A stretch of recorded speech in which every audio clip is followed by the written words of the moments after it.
Good morning, Cullman.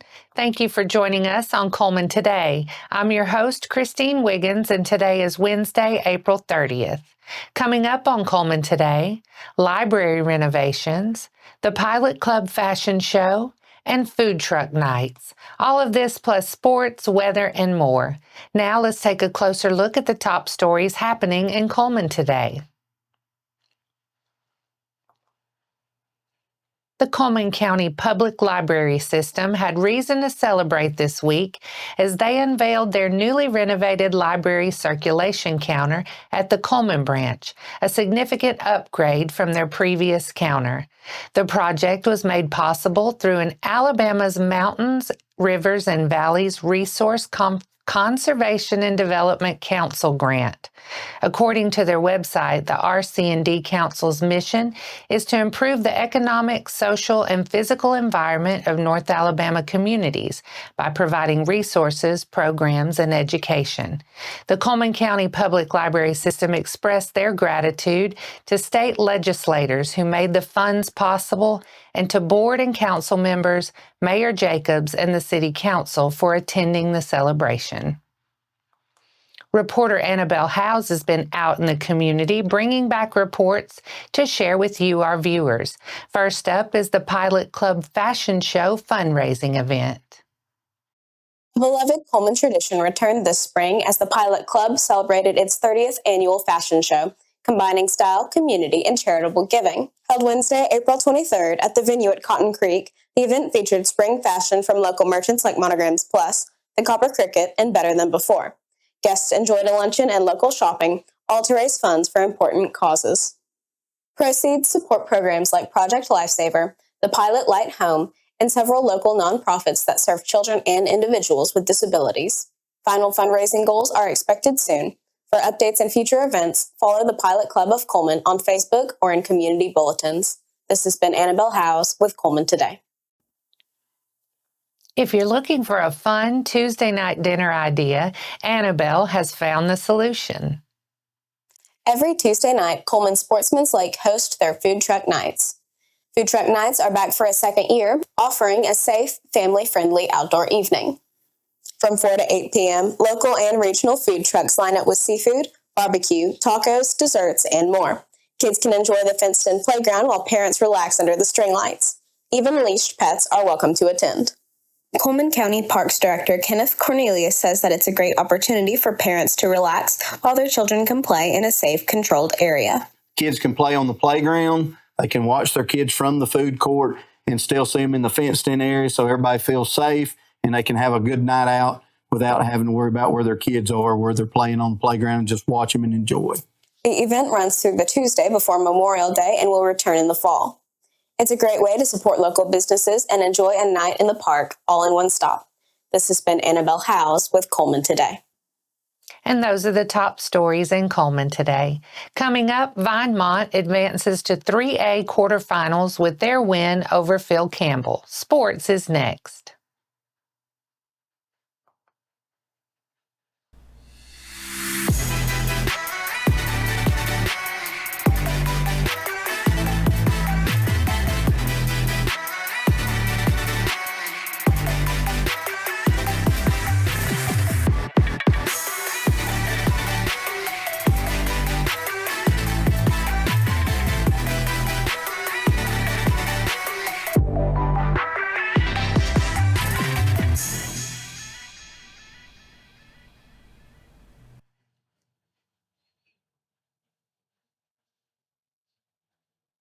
Welcome back.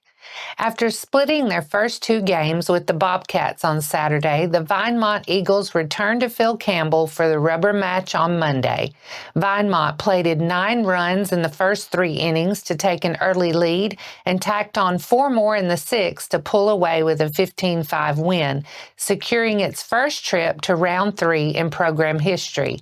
Vinemont will host Winfield in the 3A quarterfinals on Friday.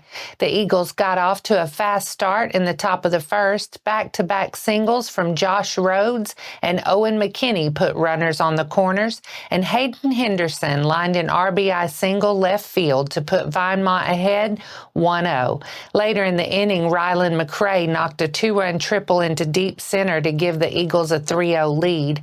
Phil Campbell pushed one run across in the bottom of the first to cut the lead to 3-1, but the bat stayed hot for Vinemont in the top of the second.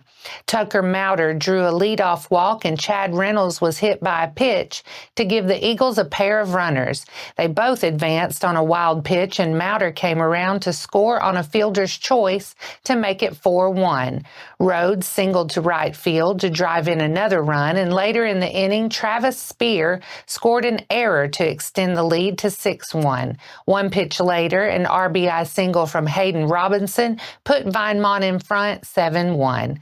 The Bobcats tacked on one more run in the bottom of the second to make it a 7-2 game, but the Eagles added to their lead in the top half of the third. Rush Sandlin scored on a fielder's choice to build the lead back up to 6, and Rhodes followed with an RBI single to put Vinemont on top 9-2. A sacrifice fly allowed Phil Campbell to trim the lead to 9-3 in the bottom of the third, but the Eagles answered in the top half of the fourth. 3 straight walks loaded the bases, and after Reynolds ripped an RBI single to right field, 3 more runs scored on an error to give Vinemont a commanding 13-3 lead. The Bobcats hit a pair of home runs in the bottom of the 6th to cut the lead to 13-5, but the Eagles got the runs back in the top of the 7th with a 2-run single off the bat of Jake Hale. Vinemont collected the final 3 outs in the bottom of the 7th to seal a 15-5 win over Phil Campbell and punch its ticket to the 3A quarterfinals. And that wraps up sports for today. After the break, we'll bring you 4 stories in under 4 minutes, including West Point High Community Day and a wine book club.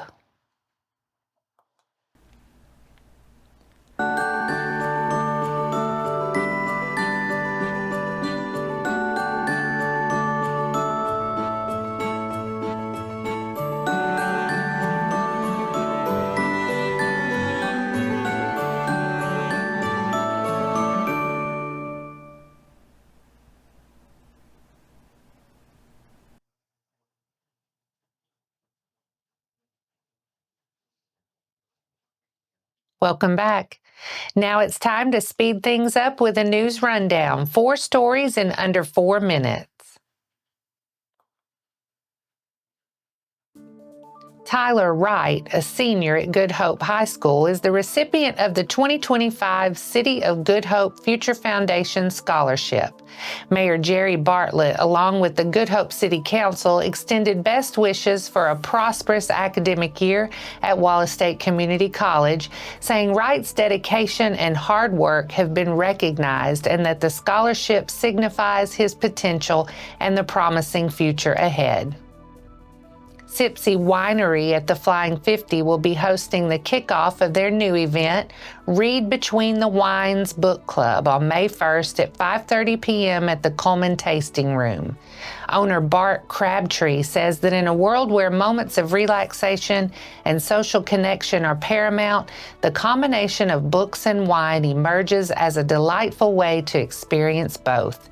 This club not only offers members a chance to indulge in literary pursuits, but also fosters a warm community that celebrates the joys of storytelling and fine wines. So whether you're a voracious reader or a casual literary enthusiast, consider joining this wonderful community at Sipsey Winery on Thursday, May 1st. This will be a casual opportunity to meet fellow book lovers and vote on the first book for the club. Future meetups will be every first Thursday of the month at 5:30 p.m. Cullman High School is hosting the Cullman High School Band Spring Concert on Thursday, May 8th at 7 p.m. The spring concert will feature the concert, symphonic, and jazz bands in the CHS Auditorium. Admission is free and the concert is open to the public. West Point High School is hosting Community Day on May 2nd from 10 a.m. to noon. The school will provide a live jazz band performance for the community, tables showcasing the clubs and organizations at the school, and other great things happening at West Point. West Point High School is located at 4314 County Road 1141. And that's your 4 stories in under 4 minutes. Now for a quick break before we look at the weather ahead and pay our respects with obituaries. I'll be right back after this quick message.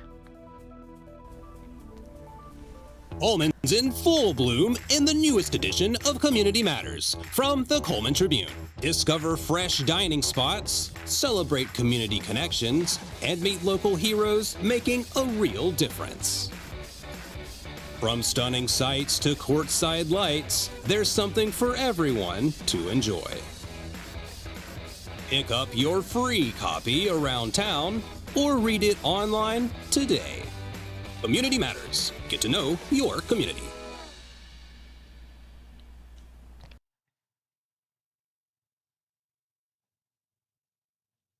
Let's take a moment to pause and pay our respects to those who lost their lives this week as we turn to obituaries.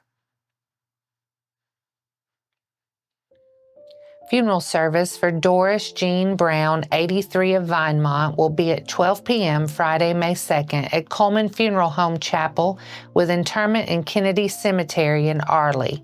The family will receive friends from 11 a.m. to 12 p.m. prior to the service. Graveside service for Agnes Nunley, 74 of Baileyton, will be at 10 a.m. Friday, May 2nd at Mount Zion Cemetery. Visitation will be Thursday evening from 5 to 7 p.m. at Cullman Funeral Home Chapel. Nellie Ann Welch, age 74 of Cullman, passed away on Saturday, April 26th. A celebration of life memorial service will be held at Sportsman Lake at Pavilion number 7 on Saturday, May 3rd from 11 a.m. until 1 p.m. Our thoughts and prayers go out to their friends and families. Now let's take a look at your weather forecast. Today will be mostly sunny with a high near 85, increasing clouds tonight with a low around 67. Thursday will be mostly cloudy with a chance of showers and thunderstorms in the afternoon with a high near 83, mostly cloudy overnight with a low around 63. And that wraps up today's edition of Cullman Today.